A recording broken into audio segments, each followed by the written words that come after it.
invited Liz Atherton, coach, medium, and more. I hope you're going to learn something from that discussion that we had. Unfortunately, it's missing a few minutes at the beginning, but there's still plenty to learn. Remember, you don't have to like and subscribe. The most important thing is to learn something from it, and maybe it's gonna help in your life to make some changes or make your life better or make you a better person. Thanks for watching and enjoy. Self-assignment really is what the journey we're on.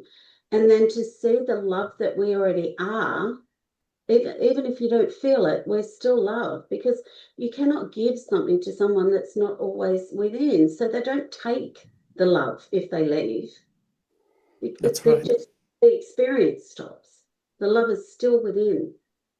And there's not many people in the world that shows us that path.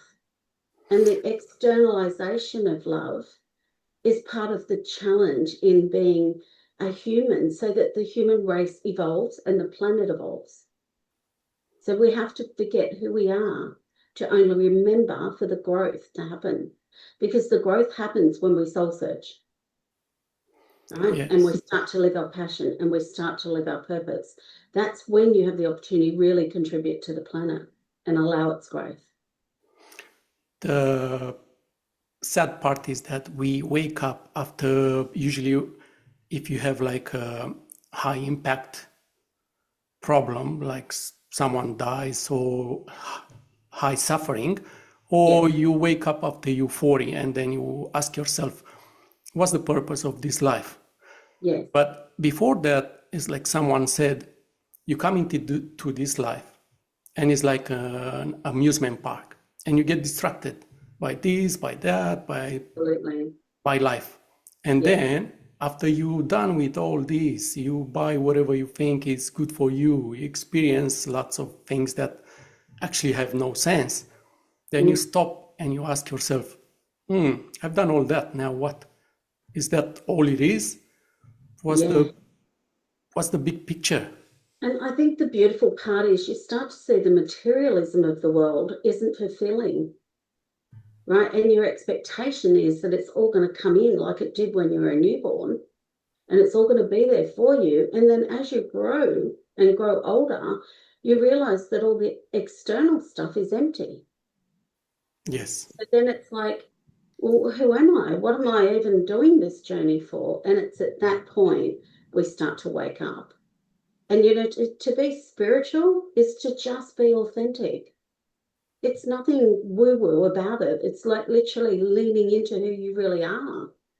So, and the beautiful part is, like when I channel and bring through guides, the amount of love and guidance they have, they don't care if you make mistakes. There's no punishment. They just try to remind you who you are and what you're meant to be doing. And it's learning to listen to that voice, but that voice cannot speak while our mind is too busy. And if you're searching externally, you're not going to find it out there. It's internal. So, you know, so many of us are, when we call asleep, is because they're in operation mode. They're in human mode, not really engaged in their true self. So the beauty of waking up is to actually find a love inside that no one can take from you. No matter what you go through, it's never erased, ever. So you'll be standing naked in the middle of the street, emotionally alone, physically alone, no one there for you, but you still got you. And there's no power in the world like that. You know, this is, that's why I liked about you. I think this is the basic. If you don't have this, you're gonna fall. Being present and being authentic and living from inside of you, this is number one step. Without this step, you can't grow. Exactly, right? But it takes time. It's not an overnight process. We have to let go of the persona and the ego that has been there for the world, because the ego will manipulate to try and get its needs met. And it's like letting that go and then finding, your real you in that process. And it's like you can live in two entities. So you're living in the core of who you are in ways, and that's the part that feels hurt and bruised. And then the ego that's looking for acknowledgement and acceptance and love and appreciation externally has to sort of stop requiring that. So it takes a little bit of time to shift. And I think the beautiful part is when you're brave enough to look at who you really are and start to own that and see that the world's not meeting your needs and take responsibility for it, that's where the gold is. I just love watching people evolve. I thrive. Every time I'm doing like the neuroscience rewiring on people with getting rid of some of these old, limiting beliefs and experiences they've been through, I ask them and I say, how do you feel? And every one of them say, I feel lighter, because it's like a heavy load has been taken from them. Stuff that just sits, and it can go back lifetimes. It doesn't necessarily mean it's in this life. Yes, because So, we can carry stuff without healing properly. we try to pretend putting all those personas on us, on top of who we are. Yes. And that's hard, like you said. It's like taking a weight off you, because you don't have to pretend to be someone else. You can just relax and be who you are. Yeah, and that feels in some way at first when people are going through that, it feels false because they're not used to living authentically. But when they start to shift these things, they realize how false they were living. So it's really lovely. That's what I mean, the evolvement. And they come into their true self, and you can talk to them in that loving way, like how you and I have spoken, is to see the real person in somebody else and acknowledge that is just such a beautiful gift to give. And I think once you find your tribe that operate that way, you're actually in a beautiful energy that allows you to evolve even more. So it brings, you just got to be strong enough to actually face it and drop the facade. But give yourself enough time and don't beat yourself up for what you've already learned.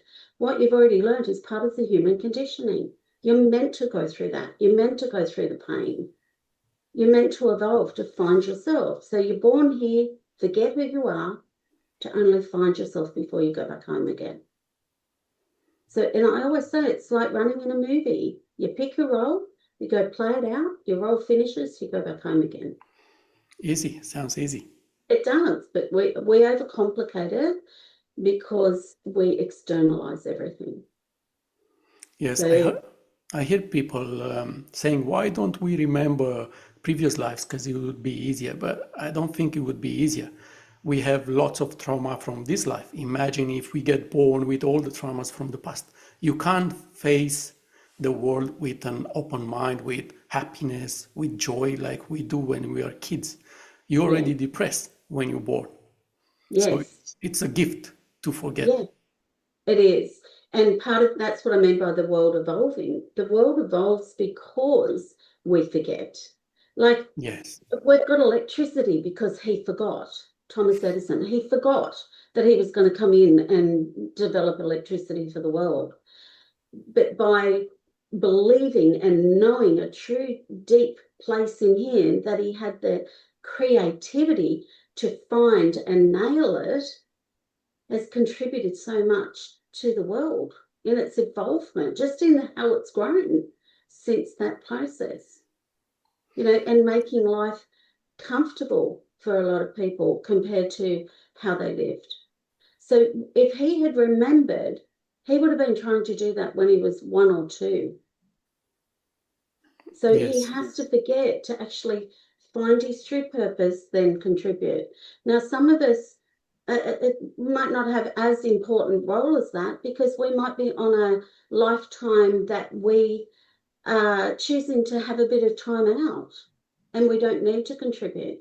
I knew when I was young, I remember saying to God, bring all the lessons. I was 22. Bring all the lessons, bring all the lessons. I don't want to come back. Bring them all. And now it's like, okay, stop. I'll come back, because but I know through all of the things that I've done, I've been able to then reach out and have the core understanding intellectually as well as emotionally as well as spiritually to actually then teach other people this. So I knew I was here for a big reason. That's why I was saying, give me all the lessons now so I can get them out of the way. Right? And honestly, I don't think there's much that I haven't been through in this world.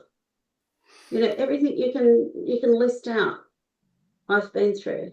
So, and I can recover. Why? Because I can sit in myself and go, no matter what happens, I still have me. No matter how hard this gets, I still have my connection to upstairs or the universe. They're not going to forget me because we're all important. Each one of our role, even if you're only born to bring up a beautiful singer, and your contract is to support another person to contribute.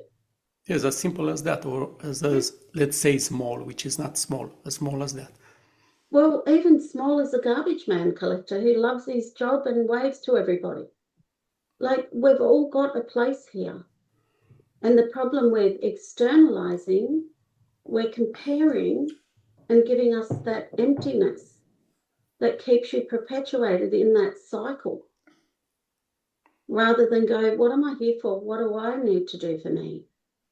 And like women go through burnout, having children and being the most beautiful mums and wives and housekeepers. And then they get to an age which we label them as a midlife crisis. But it's like they've just finally put a lot of roll down to find themselves. So, yes. and that's what I mean. We label this stuff, which is really unfair because it keeps people in the box. It doesn't allow them to grow. And that's why I wrote the book, because I wanted to help people understand the integration of psychology and how we get brainwashed, and then how to hear the soul and how to settle all the belief systems of the lessons and learnings we've gone through, to then find what our true purpose is and who we are authentically. So even if that true purpose is like a garbage collector, as long as he's joyful doing what he's doing, he's on purpose, right? And it's like living authentically, and we all can see the facade. You see and meet a brand new person, and you'll straight away see the facade. It shows on them. And you're like, not 100% sure about that person. You might not be able to label it, but you sense it. So your gut comes up, you watch a bit, and then you learn.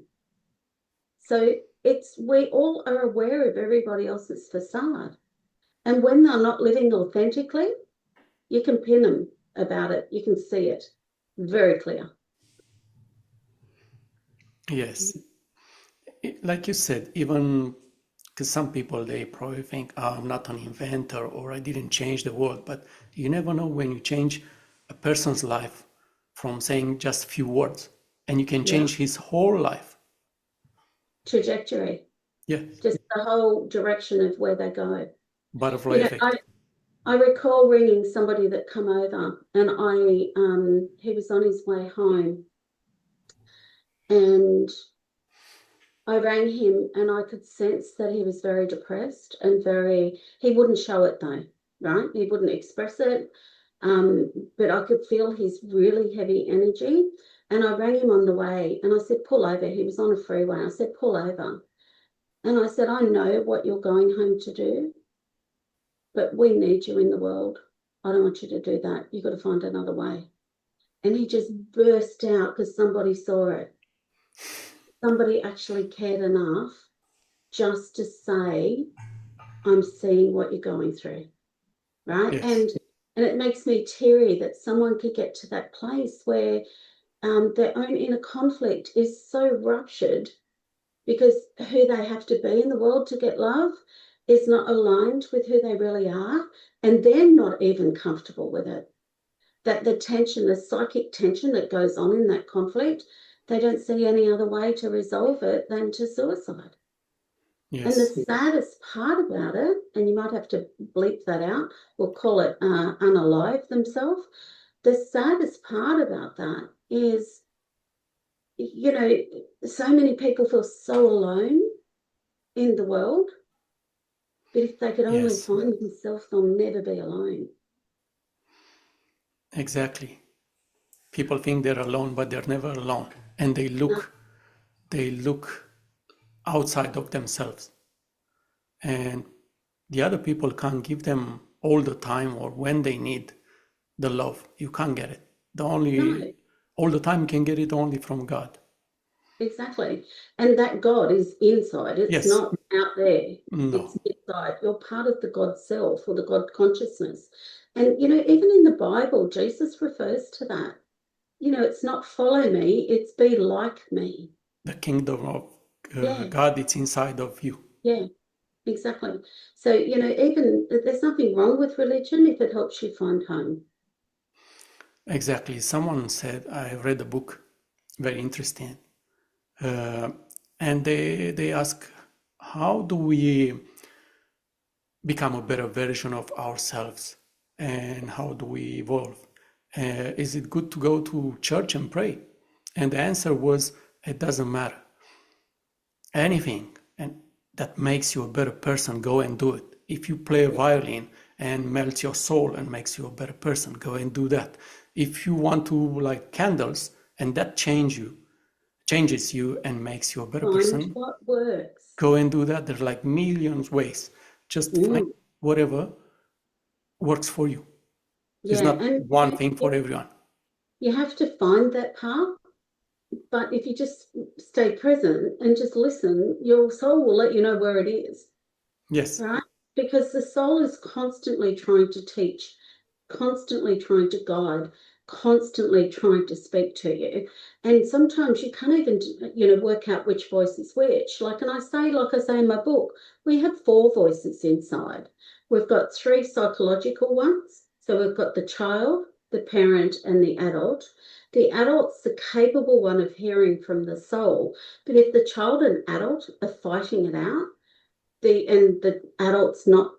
child and the parent are fighting it out, and the adult's not making the decisions, that's where the inner conflict comes, because it's like your destiny of what your wants and desires versus the control mechanism and brainwashing we've had to survive in the world are at war. And if your adult's not looking after that and making decision over the top, which it often isn't, because we've got a little bit of belief systems or hurt emotions that we've still got gridlocked, they'll just keep fighting it out.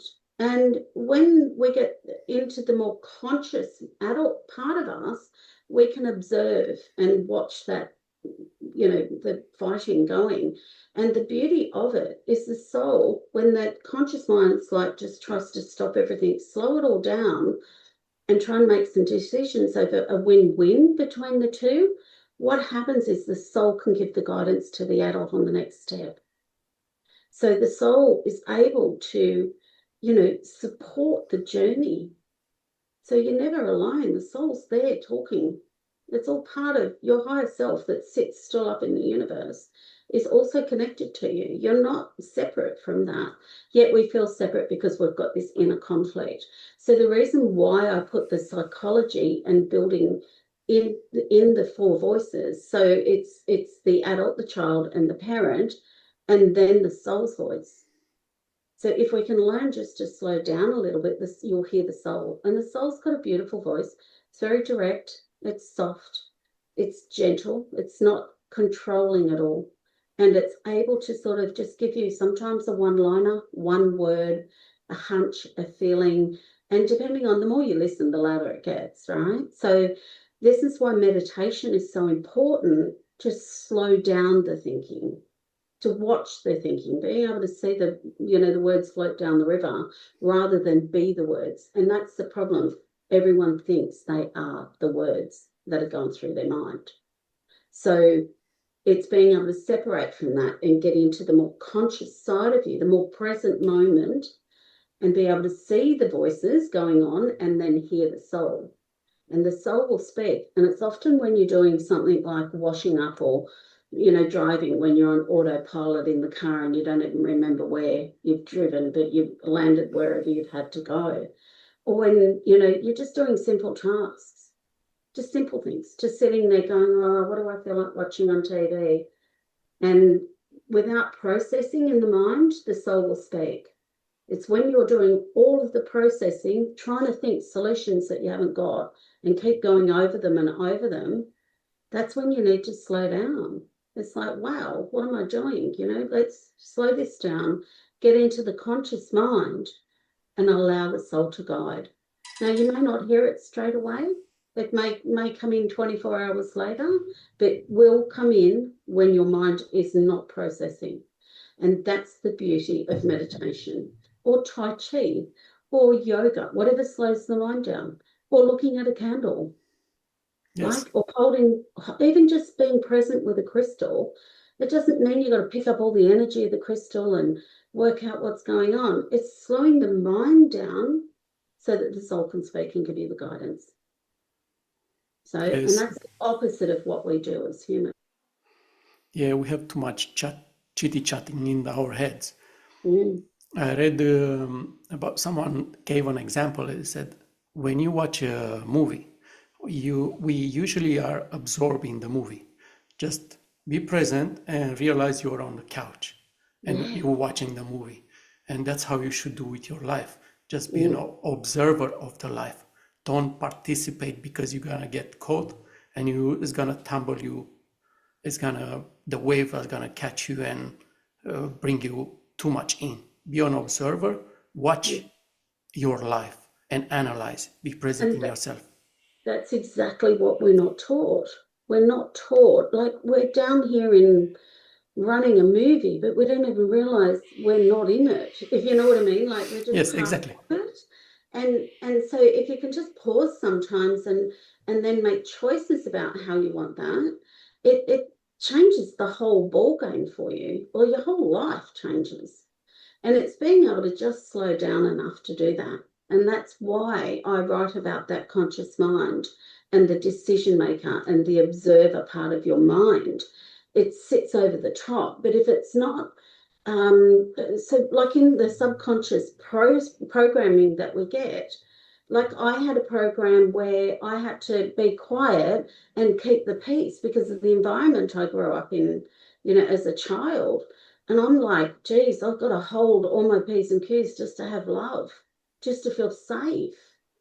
So rewiring that is like one of the best things I ever did. And it's like, I'm just going to be me. And if you don't fit in with me, that's okay. You go fit in with your clan. I don't I'm not holding you to anybody. So, Exactly. I think finding that place and clearing out that programming is what gives us the freedom, because as much as we can try and choose consciously, and we can naturally rewire, but we've got to be conscious all the time to keep rewiring it. But we aren't conscious all the time. We're busy doing things. We're using our computing brain, working and doing our tasks and on target, right? So how often do we actually sit? Sometimes it's not even 5 minutes in 24 hours. Yes. Right? Because we're busy. And then all of a sudden, like, kids grow up and they go out the door and you're like, okay, who am I now? Or you lose a job. I don't know who I am without that identity. Or lose your mum. I don't know who I am without her. So as we learn to sit in our own space, we don't lose who we are. The more we learn to sit in our own space, the more we find ourselves. But we're not taught that uncomfortable place to go to, that it's safe. I still have faith. I think more people, they turn nowadays into spirituality or these kinds of awareness. Yeah. If you think about it, 30 years ago, maybe this kind of talking would have been very weird. Well, we're not allowed to be woo-woo. Not allowed, yes. Right? Because if we're woo-woo, it means we're on our own path and our own trajectory and we can't be sheep.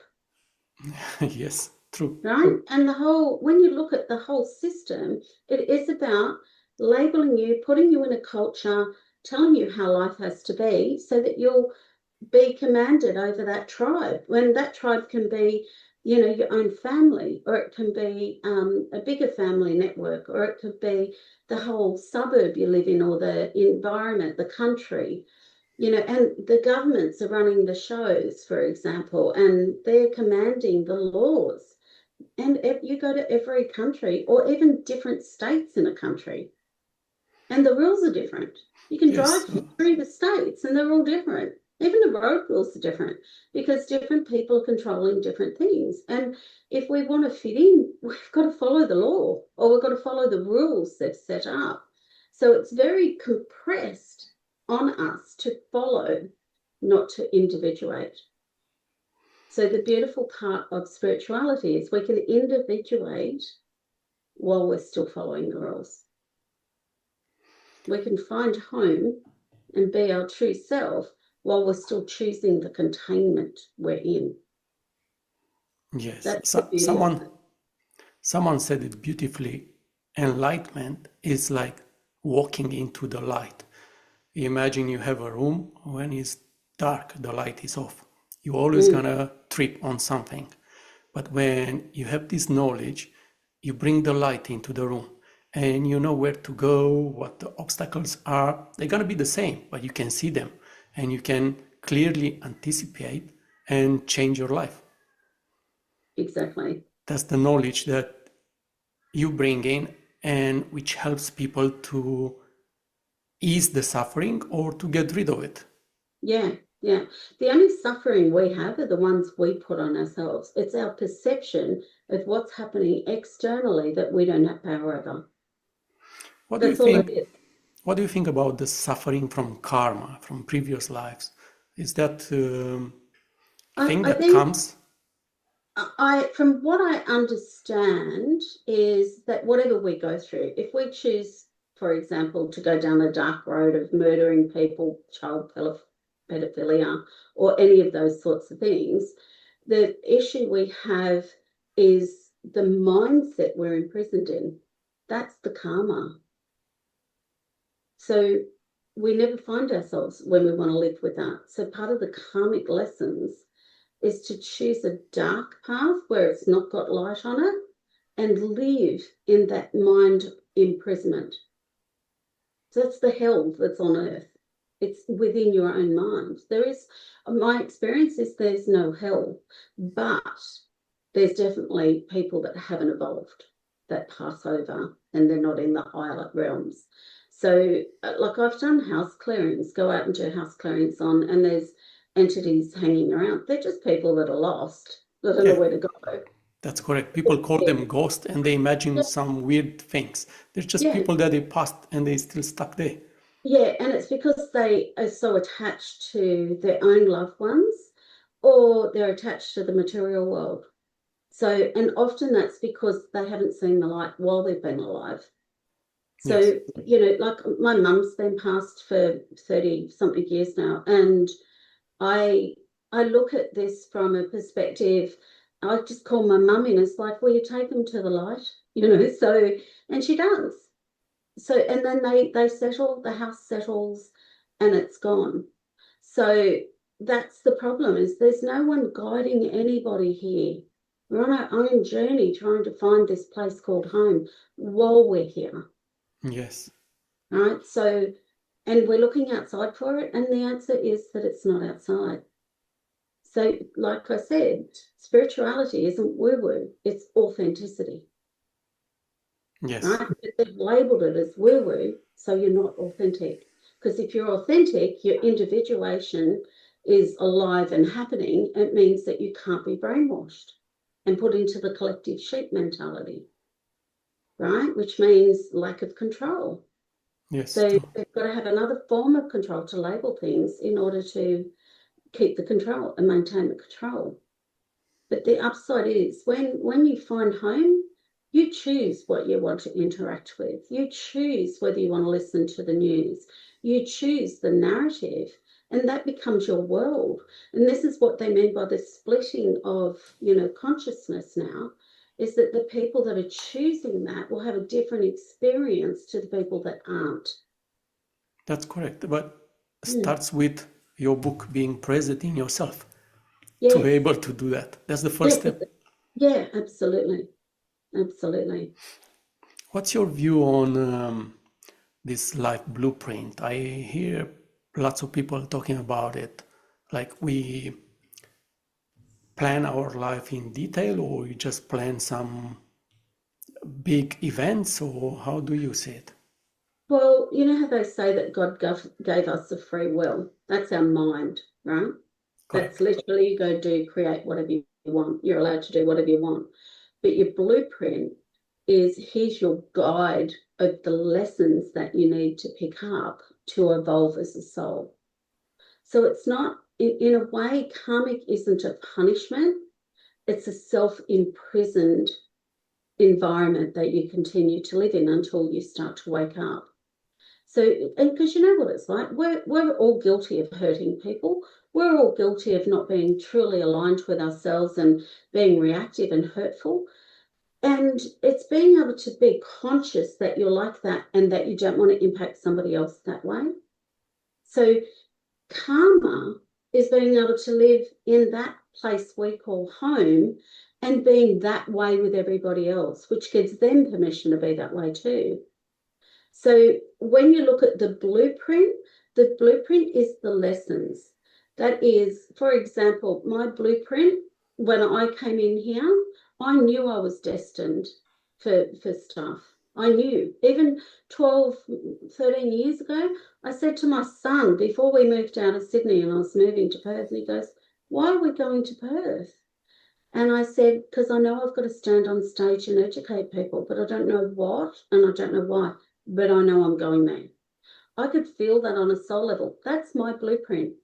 Your soul will keep telling you how to get back onto that blueprint. Okay, I understand. But some people, they don't listen to that voice. No, And some and people, they do. it's okay. It's okay if they don't. This is not a punishment cycle. This is a give it a go. If you don't make it, you're going to have another opportunity. Yes. Right? And part of my blueprint was I lost my parents early, which helped me develop into a spiritual guru, so to speak, and I don't mean that as in egotistical at all. My level of understanding was because my dad had a near-death experience and he told me about it when I was 8. He died when I was 24 and I said to him, please let me know that you're over there and you're okay. Because I had a conversation at 24, which was really hard. He was dying from cancer. And I said, are you scared about dying, Dad? And he said, no, not at all. I know exactly where I'm going. And I felt so much relief that he was completely okay with passing. And I had so many experiences, like I had to double check myself and I could still see him and I heard him, I could smell him. I had nothing of my dad's in the house. This is like the day after he died. And I was so grateful that he gave me that experience. Then I started really opening up. At 24 to have that was like earth-changing for me, literally. Yes. And then I had the same conversation with my mum when she was passing. So, and having that made her journey easier. And then I had another medium tell me exactly that about my mum. Wow. So there's too much evidence that happens and we all doubt it because we don't really understand it, how to interpret it. It was a great author, Chico Xavier. I don't know if you heard of him. He wrote the most books in the world, 400 or 500 books. Wow. But he only did year 1 to 4. And he said all the books that he wrote, he said spirits dictate.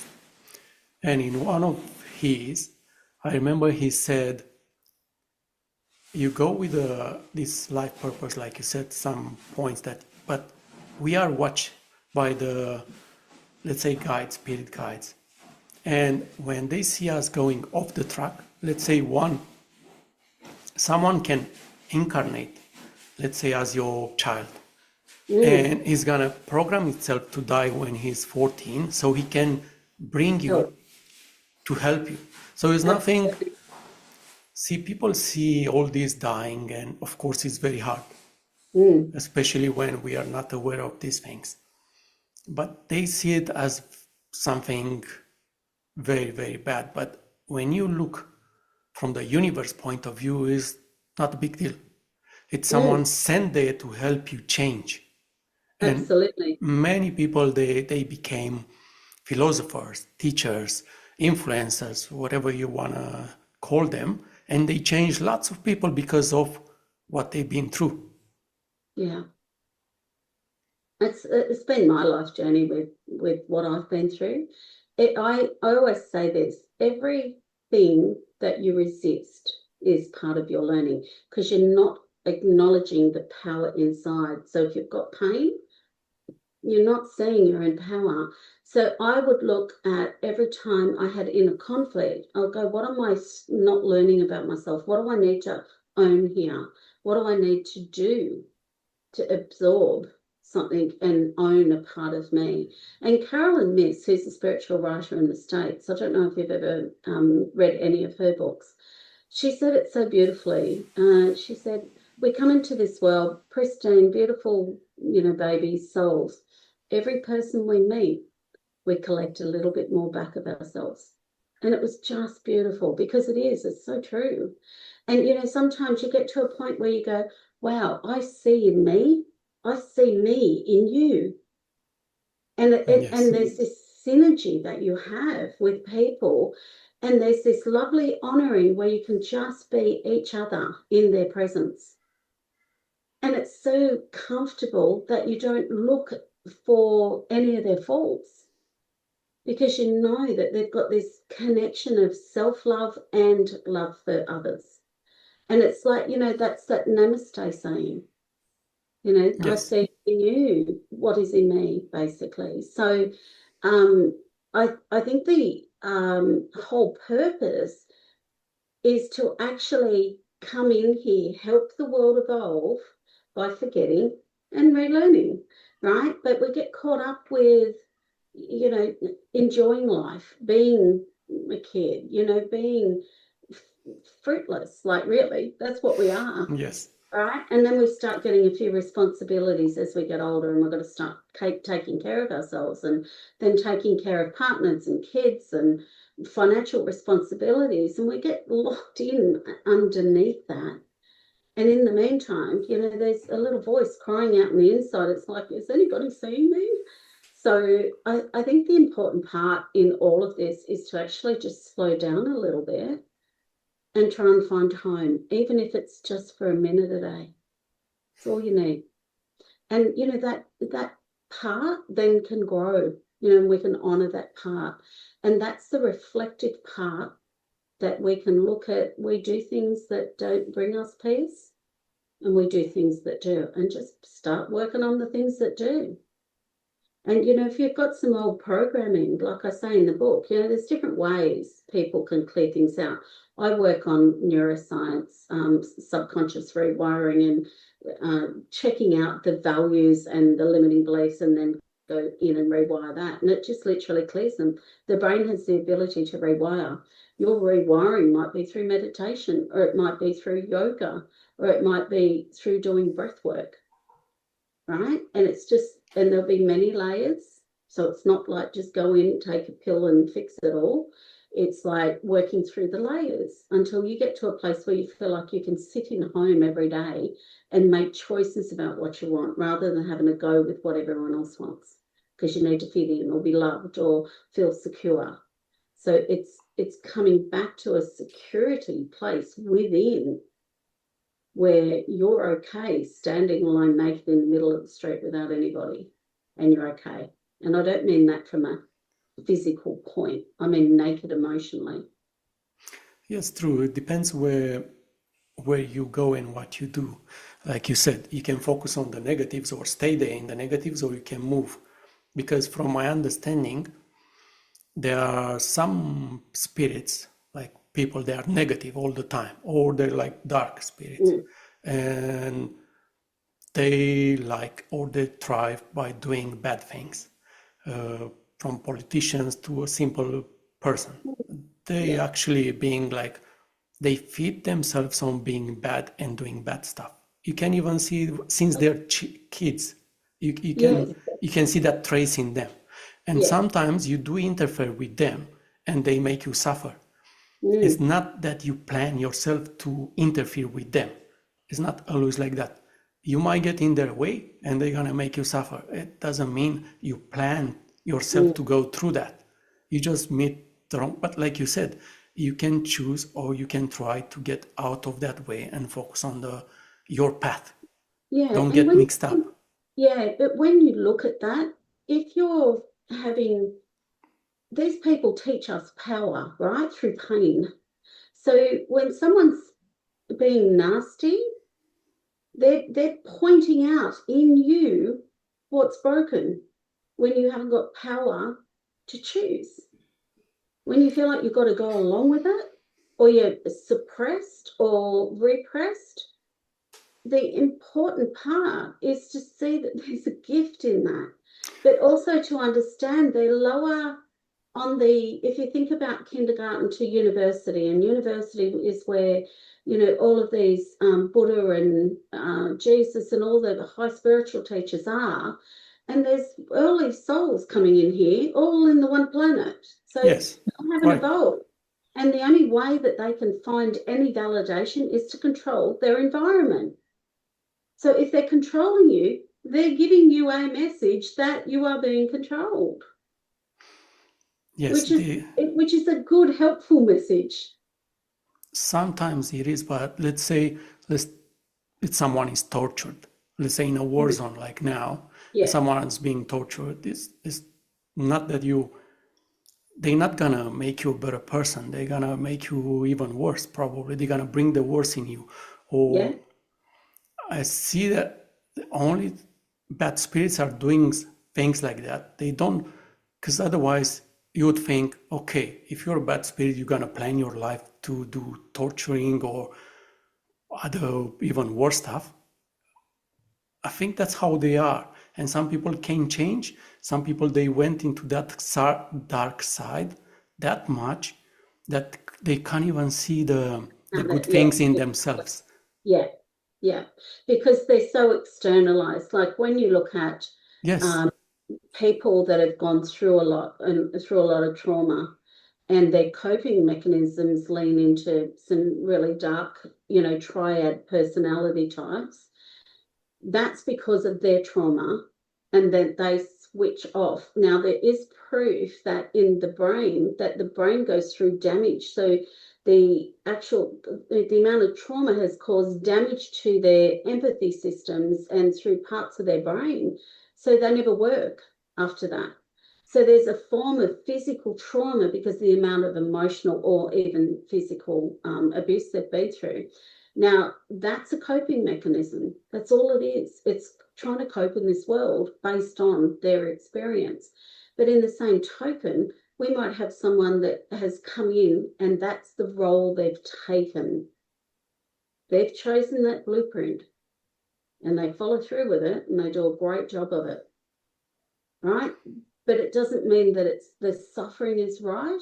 It's not. We're being challenged physically with our own will as a human, but it is not our only lifetime. And the soul group you're in, you'll be with them again. Like yes, in a previous life of mine, my son was not even related to me, but I could see him as part of the father was his father this lifetime, but it was his uncle last time. And his cousin on the mother's side was my daughter. So it's like when you get to see past life, you don't get so caught up in what your lessons are this lifetime. It's like you embrace them, right? But the hardest part when we look at war and cruelty that's led by these, you know, some of the leaders and even just in the homes of people, it's because they haven't had enough love. That's all it boils down to. And they can't see their own light. But it doesn't make it right. no, Right? exactly. It doesn't mean you've got to be in it like that involved in the cruelty of it either. And that's a hard thing to get your head around because I've been through a fair bit. And the shock is how can somebody be so inhumane to others? And understanding that it's their pain takes a bit of the load off. right? And being compassionate towards what they've done, regardless of how cruel they are. And that's coming from a loving spiritual place to go, he's in pain or she's in pain. But the problem is their delivery, okay, and their level of control. But how do we separate from that? Is to get out of the matrix of thinking that way and get back to our authenticity. Now, if our authenticity means that we're brought up in a country that's full of war, that's part of the blueprint we've signed up for. And I know it doesn't feel fair, but that's part of the growth. Someone said that we are born where we're supposed to be born, and we are like in levels, like at school. Let's say you evolve, and from let's say 10 levels or 10 grades, but like in school, and you evolve slowly by the lessons that you learn, and becoming more towards the light or love or high frequency. And if you, let's say you in this lifetime you reach level 5 or grade 5 in school, next time when you're gonna be born, you're gonna be born on the kind of same environment because you already evolved to be there. But if you live your life in this darkness, like we said before, and doing bad stuff, let's say you only reach level 1, and you're gonna be born in this kind of area because you don't really deserve to be on a higher grade. Nobody can put you higher if you didn't do it yourself. I don't believe there's a punishment system in this, honestly. I think we all need to go through war. I think we all need to go through starvation. I think we all need to go through living like kings, for example. You know, we've as soul, they're just experiences, right? No, but it feels I so don't think it's real a to us. I don't think it's a punishment. I just No, think it's our level of evolvement. absolutely. It's like exactly when we go on the other side, it's not everybody in the same Yeah, we're not. level. We all gonna be, but over here we all together live together. Over there we're gonna be separated with people like on our level of evolution. Exactly. And you know what's really interesting when you think about it, like these people that are on, when I say the lower levels, their just experiences are different, right? Or they're chosen to start evolving on our planet. So say someone comes in, chooses a real hard, cruel, narrative, narcissistic sort of personality and experiences, and then he hasn't found himself before he goes home. What do you think he's going to be doing next lifetime? Same thing. Yeah. If he doesn't put some work. Exactly. Yeah. So eventually there's got to be enough pain to shift. And it's in that pain, like I said, the dark always a change, where you can actually look at yourself and not blame anybody why you're like you are, and understand that all of your perceptions are yours, regardless of who delivered them for you, and own that place. You can then change. But if we don't do that, we're going to stay on that level for a while until we start working it out. Yeah, I see the same. And like someone said, God gave people free will, which I'm not really sure. I think there's like universal laws, even God follows them. Because I always make this analogy with my kids. If you give someone free will and you see them doing really bad stuff to each other, you're gonna take it back and start again. But the thing that God can do is just send people teachers from big to small, from Jesus to anyone. And it's exactly like we do with our kids. We tell them what to do, how to be, according to our knowledge and our experience. But the choice is theirs. They're going to do it or not. It depends on them. Same well, how many people learn from everybody else's mistakes? Unfortunately, I don't think anyone does. That would be the best. Yeah, and like when you're ready, you know the old story, you know, when the student's ready, the teacher arrives. And that's whether it's ready in a positive way or a negative way, right? Either way, pain shifts the needle for us. Yes. Right? Because it's like we resist pain. We don't move towards growth. It's very rare that you see someone moving towards growth and pleasure and like leaving all the pain behind. They've got to confront that pain and go, I don't want this. Things have got to change. The mind has to choose something different. It's sad we are like that. I know, we're negative naturally, right? But that's because we've been given an open slather to do whatever we want and learn through that process. That's the choice. That's the gift we get as souls coming here. Now, when you go and look at quantum physics and how consciousness, when it observes itself, it creates the reality. So therefore, every time you're observing your life, you're in your reality. So if you want a different reality, you observe something different. It's that simple, right? But we complicate it because we've got emotions, we've got memories, and we've got dreams. You know, and I even say to a lot of my clients, you know, change is easy if you just choose it, right? And it's like if you've got a car and you're thinking about how much money you've got to spend on it mechanically, and it's like you start detaching from it and you start getting the idea of a new one, right? It doesn't just come overnight. You then start dreaming about what type of car you might want. And then you start using your brain to work out how you're going to get it, whether it be you're borrowing money or can you assess, you know, spending that much Make money. a plan. Right? Your brain's utilizing the detachment and the reattachment of something else materially. And your brain's just actioning what you can already feel and sense.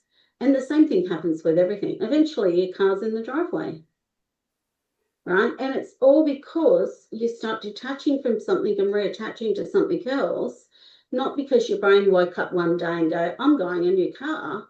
There's a shift of energy that happens, and it happens with everything. Like even when you find a new partner, you can feel your energy ready for a new partner. It just literally comes in, or a new job, not really aligned to this anymore.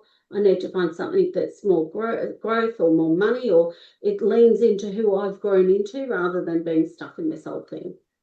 Yes, So but everything's a shift energetically. So if we just choose those things for ourselves instead of keeping ourselves stuck in what we think is safe and what we think we know and follow that energy shift, change naturally happens.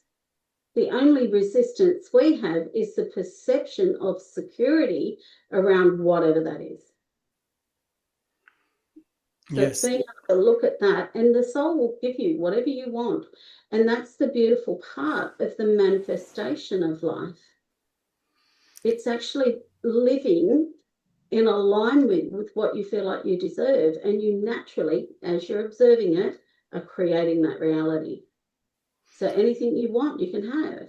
That's the free will. yes, interesting thing. I read about the same thing. So about planning your life and planning your day. Don't just step into it. When you wake up in the morning, just think about your day, plan it how to be. I'm going to be happy today. I'm going to do this. And then you just walk into your life that you already planned. Don't just go randomly into the life. Same with your life. Positive affirmations, they do work because they keep you positive. It's like someone said, two people can look at the same tree. One can live like happy, seeing something, and one is like, what? It's just a tree. Doesn't see any beauty, doesn't see anything in it. Yeah, but that's all our own like soul's alignment to things and the ability to come into some sort of present energy with things, you know, or are we that busy we don't see it all? Yeah, I think we're busy. It's like everybody's complaining it's not enough hours in a day and there's not enough time for anything. Because life is so busy, you don't even have time to stop and go inside of yourself and live from We there. all have time. We all have I, time. That's an excuse, sorry. I know, we all use that excuse. Yeah, but if you've got 24 hours in a day, 60 minutes in each hour, and you can't take 2 or 3 minutes just to slow down and check in with yourself, that's conditioning. Because it's hard and it's a work that lasts a lifetime. It's not like You do it today and tomorrow and a month, and then you sit back and relax. You have to keep, but it's gonna get easier and easier. The more you do it, the easier it Absolutely. gets. And you get more peace when you're doing it. It's like, okay, Definitely. what do I want today?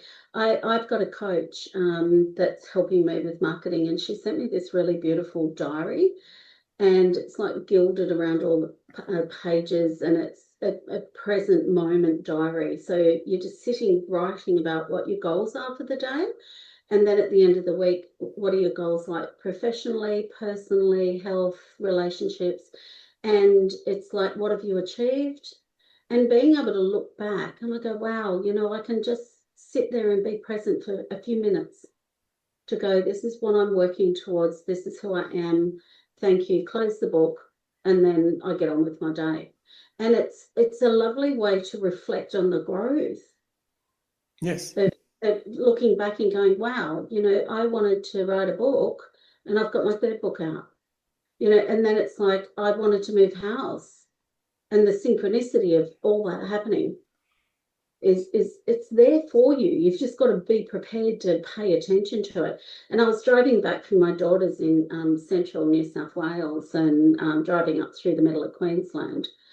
And I thought, I've been listening to YouTube for a while and music, and I'm going to ask Spirit, what's next? What do they want me to do next? And that's my way of going, okay, sort out the priorities of what you want me to honour. And, because there's always a lot to do, and it's just like, you tell me, so I'll just action what you tell me. And I literally turned the music down and looked up on the road, and the suburb I wanted to move, a big green sign that Just had there. the suburb name on it. And I'm like, I'm out in the middle of the country. And I'm like, what are the chances of even seeing a sign that size off a road, 2-lane road out in the middle of Queensland? So I went, okay, I'm moving. Okay, thank you. And then I saw the sign again. That was double clarification. And I'm in the car laughing, just laughing, that are so clear when you're ready to hear. But you have to be present for that. Otherwise, like you said, driving and your mind is somewhere. Yeah, well, I've been listening to taking music in, singing, and listening to YouTube, podcasts and things. And I'd been driving about 8 hours. So I was ready to shut the brain down and just cruise.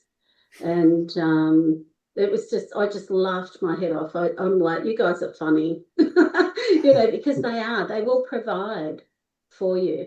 And I always say this too, our brain will actually relax when it gets proof that the soul is right. Yes, makes sense. It doesn't have to run on its own. It's then got the guidance, and it can relax and go, okay, I'll be patient, I'll wait. And when you learn how the soul speaks, the mind it's not there alone anymore. And it doesn't have to figure everything out on its own. So that's the beauty of being able to listen to your soul. And most people can hear it. That's the irony. They just don't know what voice it is, because all the voices are conflicting. They have too many. Yeah. Chatting. Yeah. Or fighting it out. That's generally what they're doing. So, Yes, like we said when we started this, it all starts with awareness and being present. Yeah. And focusing inside of yourself with meditations and mantras that I noticed they do help a lot. I read somewhere they said the easiest way is to set your goals. Let's say you look at your life and you analyze and you see what you're lacking in. Let's say being aware, being present. And you make yourself a mantra and you keep on saying, I am present now, I am present now. And you keep on saying that as long as you can during the day. And that makes you be present. Or let's say if your lack is in forgiveness. You keep on saying, you make this mantra and keep on saying, I am forgiveness, I am forgiveness. And keep on saying that, train before the war, like we said before. And when that moment comes, in life, a situation when you need to be to forgive someone, you're present because your mind already trained and you're there in the moment. Hold on a second. This is my goal. I'm present. I'm working towards this. Now I have to apply it, and makes you be present and do it. And then you go to the next thing, whatever you're lacking in. And the beautiful part of that is that we can see our fears as not us. It's just words. It's just an emotion. So when we pull back into ourselves, we don't live the experience. We see us living the experience. That's right. You And watch when the show. you separate a little bit from it. So, and it's like, wow, that's going on in my head, you know, or it's going on in my heart. And what's really true for me. And by being able to get into that conscious space, it gives you choice to choose. You know, and the hardest part of the human mind is the programming from the parent side of our mind. And the child is like your soul's desires. It has no brakes. It just wants what it wants. It wants to amplify what you're doing as a soul. And you know, it's when I say it's got no brakes, it is definitely no filter, right? And your brakes and your guilt and all your programming is in all that parent, and it's like that. Soul. So, and eventually that soul purpose of your mind is to break free and do what you're meant to do. So that part of your mind is there to amplify what your soul's telling you to do, right? Well said. And then the parent side, that's all the programming, the brainwashing of who you should be as a parent, how to fit in as a person, how to fit into the culture, how to do everything. And it's guilt-inducing, it's controlling, just like a typical, you know, parent, what they're like, telling you what to do all the time, but not listening to what the needs of the child are. It's not its role. It's to provide and protect for you, right? But sometimes if we've got negative experience, it holds on to those and uses those to prove to the child, well, it can't move. So once you start seeing all of this, the adult can come up and make decisions over both of them that make them both happy. It's they like don't have one in control and the other one out of control. Yes, I understand. I like this very much. So your soul should use the brain and the mind as a tool to serve you. Absolutely. Not get dragged by them in all this chatting. Yeah. And so you see, like when I'm coaching people, I actually ask them, I go through and explain, what's running the show for you? Is it your parent? Is it your child? Is your adult absent? Who's in charge? Often when we've got damage in certain areas, emotional damage or negative beliefs or whatever's held us up, that adult doesn't work in that area. It's gone. It's just dormant, doesn't do a thing because it doesn't know how to out all the emotions it had when you were young. So it gets stuck at that age. That's why you see triggers. Like if you go and say something to somebody, they trigger and go, whoa, where did that come from? Like that wasn't intended that way. And that's because they're stuck emotionally at that and they didn't have an adult present to actually help them through processing the emotion. So we get stuck at certain ages. And the problem with that is that stuckness is in our parent side of our mind. And when we don't parent with present day stuff and we're parenting our own inner child, we're parenting that child with that stuckness, that's where we get caught in loops. Yes. And the power is coming into the adult and activating that adult again, because a lot of us are running around as little children or parents that are very critical and they're not nurturing over our little child. So a lot of what we can do is get into that adult consciousness and make the decisions that's right for both of them. So there's win-win and it settles. And you know what it's like when we're the most balanced, the most on track, the most happy is when we don't have inner conflict. Of course. It's the only time that we're really, really joyful. It must be beautiful when you see people changing and realizing that moment. I didn't think of that. What's really absolutely gorgeous, when I channel, I get to see who they are, and I get to see all their qualities, and I feel them as a soul, my client, right? My guides, their guides, sorry, are showing me who they are. And that gives me this tool to be able to go, I see you.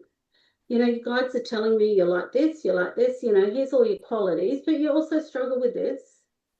But that's just learned experience, and that's come from this, or this. And they go sit there like, but the thing is, they get seen. Yes. And how often are we seen by other people? We're not really truly seen, because everyone's in their own story. They're in their own reality, projecting their own consciousness, doing their own thing, trying to work it out along the way. So how do we hold somebody close enough to love us? The only one we can hold that close is ourselves. Yes. So I think the big thing with all of this is learning how to get more into the conscious mind, learning how to find our true self, and meeting us at that place. And then we start to meet other people there. They say the road to enlightenment is very quiet, but geez, when you get there, it's worth the travel. Yes. It must be a pleasant feeling to help others. Like when you see them change, must be rewarding. I think I'm born to understand the psyche and how spirituality lives in all of us. But to watch somebody else grasp their own concept of who they are, that's the rewarding part. It's like, welcome to the real world. Because we're living in it is like a matrix. Not that I've ever watched that show. Me neither. I don't feel I even need to, but it's like you are creating the life that you want out of your own consciousness. Now, if you're not present in that consciousness, it's just going to go free will. You've got no control over it. But the only way to have control over the outcome is to be conscious and start to choose what you're born for. So, and if, like I said before, if it's only driving trucks and waving it to the little kids on Christmas Day, or being Santa on that, the back of the truck, that's what it's for. And it doesn't mean that being a prime minister is anyone special or special than the Queen or, the homelessness guy on the street. It's just some of us more lost than others. That's all. And some are so lost that they've got to control. Yes, it doesn't matter if you're a king or a beggar. It matters how you live your life, how you influence others. Absolutely. If you can help anyone. Sometimes you see beggars that help more than others. I know. But, a lot of people, you've got to remember too, there's a lot of people that are born in this world and they're taught to be successful, otherwise they'll be nothing. Yeah, and they're taught, it goes through the families, it's the way the families are brought up. But how can those parents having children who haven't woken up have wake children? It doesn't work like that. It's not meant to work like that. We're meant to be asleep to wake. So we're not meant to be born awake. That's part of the journey. We have to learn. That's what we're signed up for. That's why we are here. We are like in a school, and we have to learn to graduate. Yeah. And it's up to us.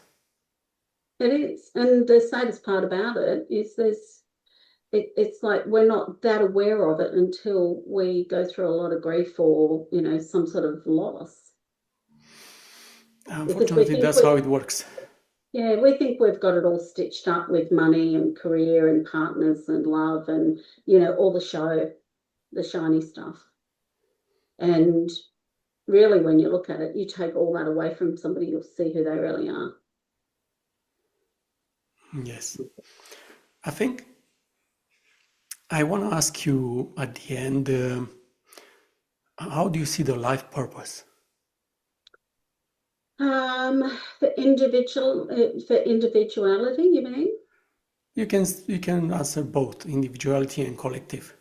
Okay.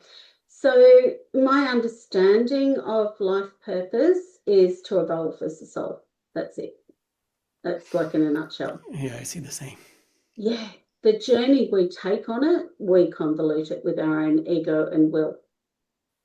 And if we can stop having the will to externalize and get our needs met externally and start to meet our own needs, and once we learn how to do that, we're on our life purpose. Yes. The challenge is getting out of the old way of thinking and into the new way of thinking. Yes. And some people don't do it. They go to their grave with it, and that's okay. They'll just come back again and do that same. That's why we can have 1,000 lives or 100 lives. Well, that's the beauty of it. We, like someone says, we have time. Okay, we don't do everything in this lifetime. We're going to come again and continue, but nothing is lost. Whatever you evolve in this life is going to follow you in the next one. You don't start from scratch. That's why, see, people when they're like 70 or 80, they think, what can I do now? It's too late. No, it's not too late. Every day is important. You can change yourself. And next time you're going to start from there. You don't start from scratch. You know, I had one many years ago, I had a young lady come in, I think she was about 27 or 28, and Spirit went straight for a past life. That's, they said, I said, have you got a problem with right between your shoulder blades, back pain? I didn't know what they were talking about. That's just how they went straight into the reading. And she said yes. And then I saw her in a past life on the forest floor on her hands and feet. She'd been walking over hot coals and she had a baby on her back, like strapped on her back. And she died, but her baby lived because the baby was on her back. And I said, they're telling me you need to have some healing on your hands and your feet. And they told me 5 sessions of Reiki. And I said, look, I said then I charge a fair bit for my Reiki, go and find somebody cheaper. And she said to me, I have been through psychologist Botox. And she had that condition where her feet would sweat or water droplets coming off it. And her feet were the same. She said it was so embarrassing because she couldn't hold anybody's hands. It was, touch was always wet. And her hands were like on the edge of the chair dripping. Wow. Anyway, we did 5 sessions on her. The 3rd one, they'd stopped dripping. The 5th one, it was gone. She went off to become a Reiki master. Just one day she chose me to do her reading, and that shifted her trajectory tremendously. And she said, I never understood what was wrong. And I said, you've just still got a bit of karmic healing you need to do. That was all it was. Wow. And it changed her forever. So, and she ended up in a really lovely relationship and, went on totally different life. See, that's the difference between you go to psychiatrist or you go to a medium. They can talk like general stuff, but if you go to a medium and you talk to your spirit guides, they're going to go straight to the point, exactly what you need. And the problem, look, psychology and psychotherapy have really good places in this world to help you understand what you've gone through. The problem with that is you're running around in your pre-conscious or your conscious mind. It's hard to drag up the subconscious stuff. And a lot of the pain is there and gridlocked, and it's down there for a reason, to protect you, because you can't live in that life-death emotion all the time, but your nervous system stays in it. Yes. So the hardest part is talking about it all the time doesn't fix it. It's getting it out of the subconscious and rewiring it, or, processing the emotion. But that takes a long time with talk therapy. And it does have its place, don't get me wrong. I think it's really good, and it's a great place to even start, because a lot of people don't even know why they do the things they do. And like I say, with talk therapy, you're only talking about things you can recall. That's right. So nothing from your subconscious. when because I always had this thing about surviving financial. And when I did some rewiring, it took me back to when I was in my mum's womb. And 6 weeks before I was born, my dad had a really bad car accident, ended up with brain damage, and they thought he was going to die. Mum was then left with a newborn, a guy that had lost his short-term memory and motor skills and couldn't walk, talk, eat, nothing, and then a 17-month-old. Wow. And she lost the house, she lost the fridge, like anything that was on credit. They lost all of that, ended up having to go, they were homeless, and ended up having to go into a housing commission place. That journey for her nervous system sat with me. I was carrying it financially and I couldn't understand why. And I had this panic about not having money all the time.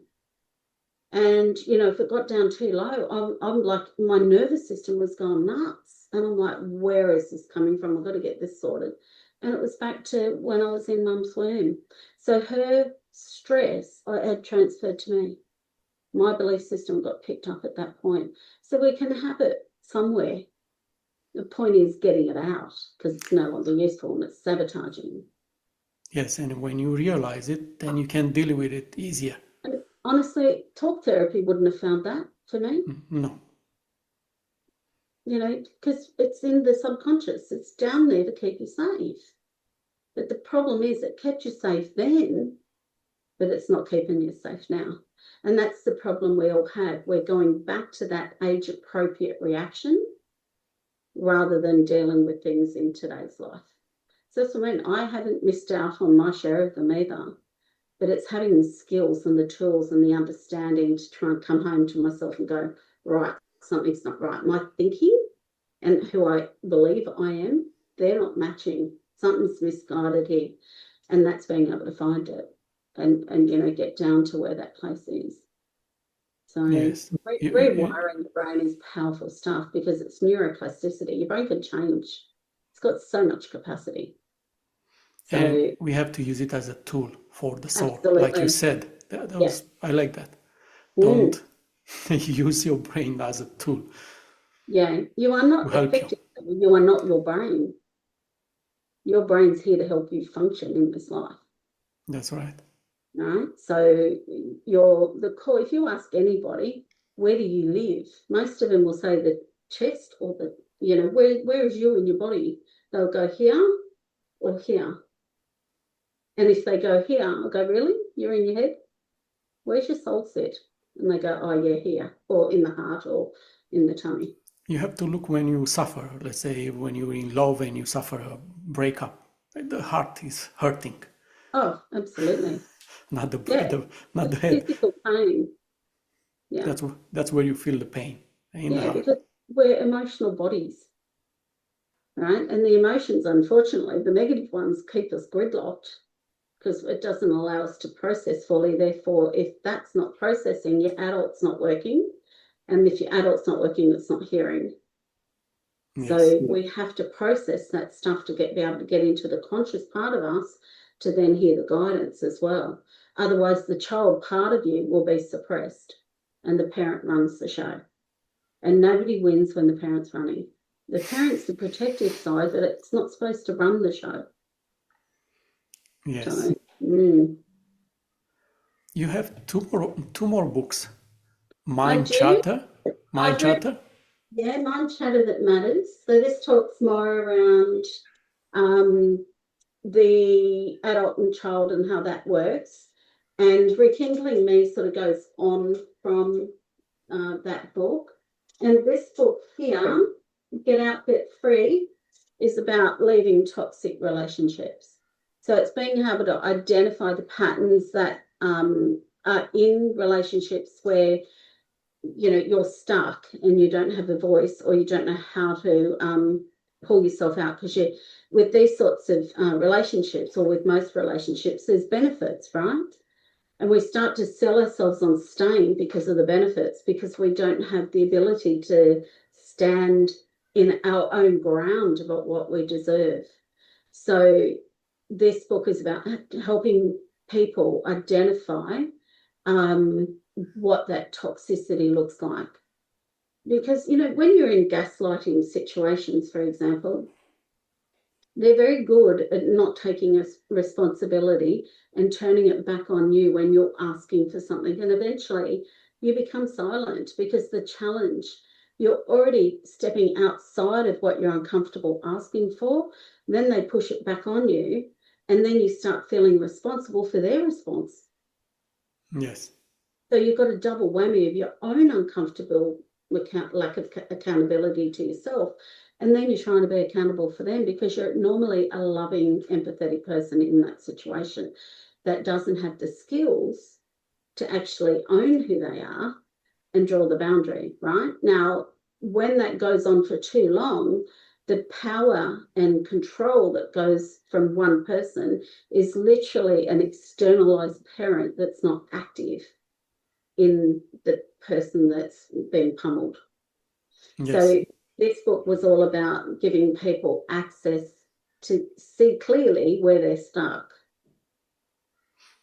Yes, the all three are very good. And I did find it, I only read the Rekindling Me, Yeah. but I did find it like, you see Eckhart Tolle, he's talking about being present. And most of these enlightened people, they talk about that because that's a start.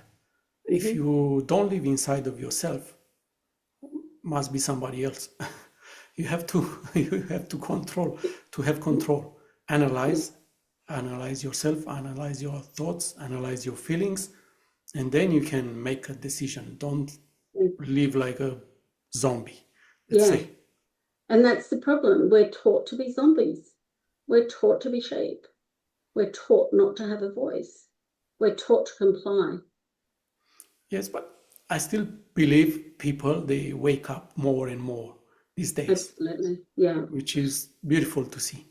Yeah, and we are coming into a new sort of level of consciousness, or a new age. And these ages last for about 400 years, or 436, I think it is. And we've gone through that sort of government industrial age, and the agricultural age. And now we're coming into a more self-enlightened age. So it's more an individuation age. So that's why the planets are shifting, why they're talking about the splitting of consciousness. It's the lived experience of your reality that changes when you have your own self-awareness. So that side of it disappears for you because you're resonating in different energy, so you don't naturally get it. Yes, I understand. It's like if you dial it down a bit, it's like in a family. You're like 5 people, and then 2 people, they start talking about this and being more aware. It's going to influence the others. Same with the whole planet. And slowly. Absolutely. Yeah, that's the beauty of it. Like, I believe if I can live authentically, I'm giving other people permission to do the same.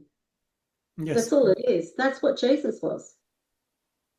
Yes, so and when you see the light in other people, you want to have it as well. It's like contagious. Absolutely. You look at somebody else and says, oh, he's so happy all the time. He's so chilled. He's so calm. I want to be like that. Yeah, exactly. Rather than being negative all the time. Yeah, well, and it's not about money and status. Yes, you need money. That you're entitled to have it. It's part of. There's no guilt around having money. There's no attachment around money. Money's a resource to have whatever you deserve. And the deserving comes from what am I aligned with, not I need that to be validated. It's what am I aligned with, and the universe will provide that without a shadow of a doubt. So if you're at a stage, you know what it's like. I want to buy a home. You become hyper-focused on it. The money starts coming in, and then next minute you're in a home. Right? So whatever you align to is what you can obtain. But the problem we have is a lot of the messaging that's in here is, oh, I don't deserve that. No one in my family's got a home, or, everyone's going to hate me when I'm in a home, or, you know what I mean? Like, there's all these little things going on in the brain that actually stops the messaging. And then you're like, oh, please, God, can I have a home, or, whatever, however you ask. If you don't align fully to it, it's not going to show up. It's like you're not accepting, actually, you're blocking it. You reject. There's part of You're you rejecting it. Yeah. Yeah. Right. And that's why it's so important to make sure you're conscious with your thoughts and be aware of the negative ones. And if they're there, it's like, okay, there's something going on there that's an old story that's trying to hold me up and keep me safe, but it's not safe. That's the irony. It thinks it's safe for when you were 2 or 3 going through it, or 5 or 10, but it doesn't mean it is really safe. It's its perception of safety. And that's Yes. what needs to be challenged. I read recently a book of Om Swami about meditation, and he said there are always going to be thoughts coming to your mind. That's not a problem. It matters if you chat with them and if you absorb them. Just there could be negatives, just let them pass. Don't chat, don't stay with them. I always say, if you can think of your conscious mind, like I think it's 60 billion bits of information it can take in. Your subconscious mind is 400 and something billion. So if you think about the amount of storage that you've got in your subconscious mind versus what you can hold, the balance is way out. That's why it's in the subconscious, right? And the preconscious mind, you can recollect things. So that's like you smell Nana's a pie, reminds you of Nana cooking the hot apple pie. So you can recollect a lot of things, but it doesn't mean you're living consciously in it, right? So that's the gateway to the subconscious. And the subconscious, when it's ready to heal, will bring it through. But you just got to be paused enough to allow it. Like even when I'm coaching my clients, I'm like, this is how you've got to do this exercise. I don't want you to think about it. I want you to pause and wait for it to show up. And they're like, I don't know how to do that. And I go, just pause. You're thinking again. Just pause, allow. And it comes. It's amazing. And they're like, wow, didn't know that was back then. So the subconscious will give you the information if you can just be more present. And that's the beauty of it, is the information's there for you if you're prepared to hear it. Even if it's a negative experience, it's just a memory that's stuck there. And if you're living out of those memories and out of those safety mechanisms and they're not working today, well, then the whole point is to get rid of them. And you can. The brain has such a capacity to offload and take on new stuff. Well, we're taking on new stuff every day. And it doesn't get full. Yes, exactly. It doesn't get full, no. Emotions fill it. Well, it gives, us reason to stay stuck, because the emotions are so intense. Yes. But below every emotion is a thought. So I know if I've got an emotion that doesn't feel befitting to the scenario, there's a thought behind that. And I have to go to that thought and go, what's going on? And being able to allow myself to have the negative thought, to then look at the belief and then challenge the belief. Because it's in the challenging of the belief that you can grow. Yes. Because we are not our beliefs. Our beliefs are structure that we've been given. So if we can challenge that, we're challenging the structure, which means we're getting back to who we really are. Yes. I think we should do that this again. Love to. Where can people find more about you? You can find me on my website, lizatherton.com. I'm on socials, not that I'm that active on there because I'm busy. You can generally find me on the website's probably the quickest and easiest, or message me through one of the socials. So my book's available on rekindlingme.com as well. I'm going to put the link in the description. Okay, wonderful. Thank you. Well, lovely to talk to you. And yes, you too. I hope Thank you for having me. We're going to do it again. We will, definitely. Bye. And bring up another conversation. Yes, yes. All right, darling. Take care. You too. Bye. See you later. Bye.